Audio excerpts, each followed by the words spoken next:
بسم الله والحمد لله والصلاة والسلام على رسول الله. Assalamu alaikum wa rahmatullahi ta'ala wa barakatuh. Children, the golden fruits. The parents are the gateways to Jannah, but the children are also the golden fruits. We talk about honoring the parents and pleasing the parents and giving them their rights. But do children have rights? Do our children have rights upon us? A man came to Umar ibn Khattab, the Amir al-Mu'mineen. He says, Ya Amir al-Mu'mineen, I'm complaining about my son. My son doesn't listen to me, doesn't spend time with me, he doesn't support me and whatnot. So he's not complaining about his son. And then Umar ibn Khattab said, I want to talk to your son, bring him.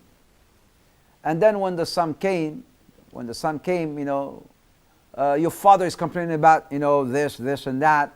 And then the son said, yes, Ya Amir al-Mu'mineen, do I have any rights upon my father, upon my parents? I know they have rights, but do I have any rights as a son? He said, yes. What are my rights? Ya Amir al-Mu'mineen, your right is that your father has to pick a good mom for you. Your father has to pick good name for you. Your father has to teach you deen, has to teach you Quran. And then the son said, Ya Amir al-Mu'mineen, how about if I tell you that my father did not do none of these? He didn't teach me no Quran, no deen. He doesn't care about deen. He did not, pick a good mom for me who cares about me. And he did not pick a good name for me either. And then Amir al-Mu'mineen turned to that man. He says, you have dishonored your kid before he dishonored you. Your parent, yes, we talk about parents and, Allah Azza wa Jal, told us to honor the parents and the importance of honoring the parents. But how about the children? Don't they have rights upon us? You think the right of the children is only, let's say, to feed them and take them to school and buy them clothes? Our children, they have more rights than that upon us. Sometimes when you bring your child to the masjid in Ramadan, and then you go and pray by yourself, the jama'ah, and you let your kid play outside in the parking lot and breaking windows and whatnot, and then you come, I brought him to the masjid. But where were you? Where did you leave him? Did you teach him Quran? Did you teach him deen? Did you teach him good manners?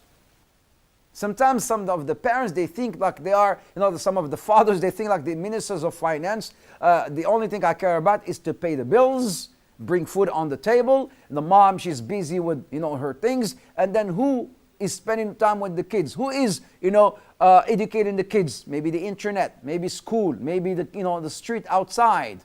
And then when the, problems start happening, the parents start crying, coming to an imam or shaykh, help, we have a problem with the daughter. She ran away. We have a problem with the son. He doesn't listen, he he disobeys and whatnot.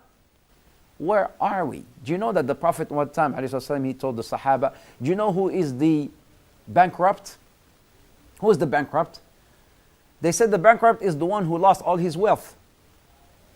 The Prophet Muhammad says, no, the bankrupt is the one who comes in the day of judgment with lots of hasanat, lots of good deeds. But he has oppressed lots of people. He has oppressed this and that. It could be his wife, it could be his children. He didn't give them no rights. Your children on the day of judgment, they will come and say, oh Allah, don't blame me, blame my father, my mom. They did not teach us, they did not tell us. They will come and hold you from your neck. Ya Rabbi, they are responsible. They'll hold you responsible on the day of judgment. And then this man who comes in with all these mountains of hasanat, but he has oppressed all these people, and the currency on the day of judgment is good deeds, bad deeds. That's it, that's what it is. The currency there is not money, the currency there is what deeds do you have with you. So you got people out there waiting for their rights. You have to pay them. They're waiting for their rights. So what happens? You start giving them from your hasanat. You start giving them from your good deeds. Good deeds. And then what happens? You have no more good deeds left. No good deeds are left. All the salah that you did, gone. Siyam you did, gone. Hajj you did, gone. Quran you recited, gone. But there's still more people waiting there for their rights, and you have no more deeds to give.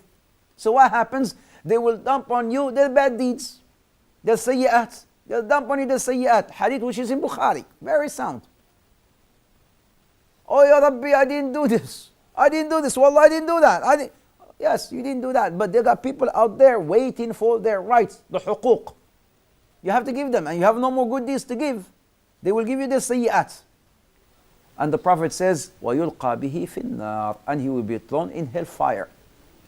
Who is this? The bankrupt, the real bankrupt. Wallahi, here, my brothers and sisters, and I'm talking to you because I'm a father too. You know, we all have to understand sometimes we ask for our rights. But before you ask for your rights, have you fulfilled your obligations? An obligation as a father, as a mother, have you fulfilled that obligation? Because Allah subhanahu wa ta'ala will hold you responsible about everything. Everything, every little thing, including how did you treat your children? Ya Allah, I worked so hard for them. Good, you worked so hard for them. Yani, you spend all the time outside. Exactly, we all have obligations, we all have expenses to pay and whatnot. We all do. But then sometimes we migrate to, Western countries to make good living. And you understand, but, it's all for the family. But we tend, a lot of us sometimes, they tend to forget the other side of things. It's not just the materialistic thing that you have to provide for your children. How about the love, the time, the affection? You will be held responsible about that. Because your children, my sisters and my brothers, they not only need, food from you, they want that spiritual food as well. Something called love, something called rahmah. And we see that in the life of the Prophet Muhammad alayhi salam. So much atifah, so much compassion. Whenever he used to see Fatima, hug her, kiss her on her forehead, talk to her. So much atifah that the Prophet had. Although the Prophet ﷺ, when his parents died, he was so young. His father died, when he was born, and then what happened? His mother died when he was 6 years old. Amina. She died when the Prophet was only 6 years old. So now comes what? Muhammad alayhi salam. He had no parents, to show that, to have that compassion, atifah, that mercy. So he has, subhanAllah, a river of mercy. A river, flowing off of mercy. He loved children, sallallahu alayhi wasallam. So much love he had for Fatima radiallahu anha wa ardaha. He was his best friend, or her best friend, radiallahu anha, Fatima.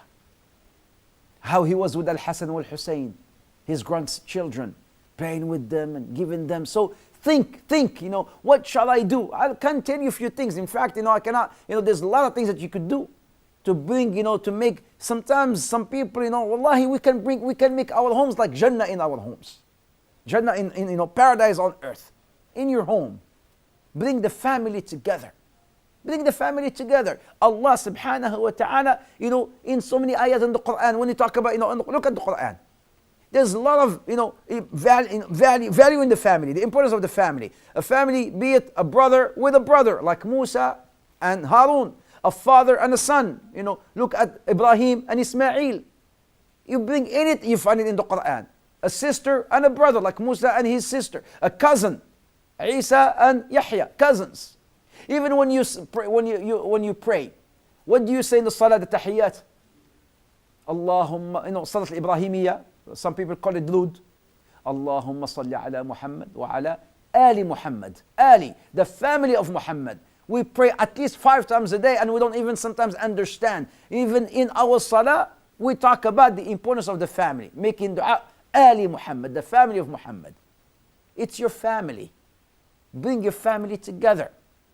Maybe you're busy doing this, and I might say something you may not like, but I tell you, my brothers, maybe you need to cut down the number of hours that you work per day. And you may tell me, I'm only doing this because I've got a lot of expenses. I understand. I'm a father too. But you don't want to work so hard. I understand it's all for, but in the detriment of the expense of our children, not spending good time with them. And then what's going to happen when they grow up and not listen to you and disobey you? And there's no more feelings. Father is there just to pay for my, for not only the school, but my father is there just so I can use him as a financial gadget. I only use him whenever I need something. But in terms of emotions, no emotions whatsoever. Mom, she doesn't care.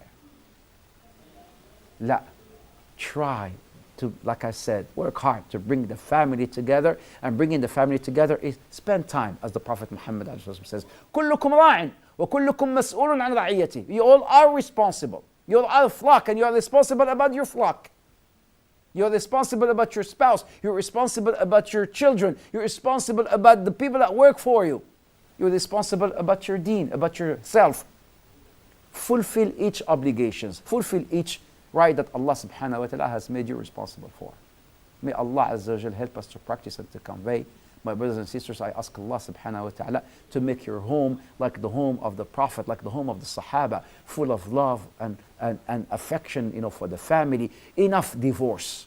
Enough. Sometimes you feel families like living in islands, father living by himself and the mother by herself, and the kids are cooped up front of their TVs or maybe their laptops or maybe their phones, talking with one another. There's not much communication happening at home.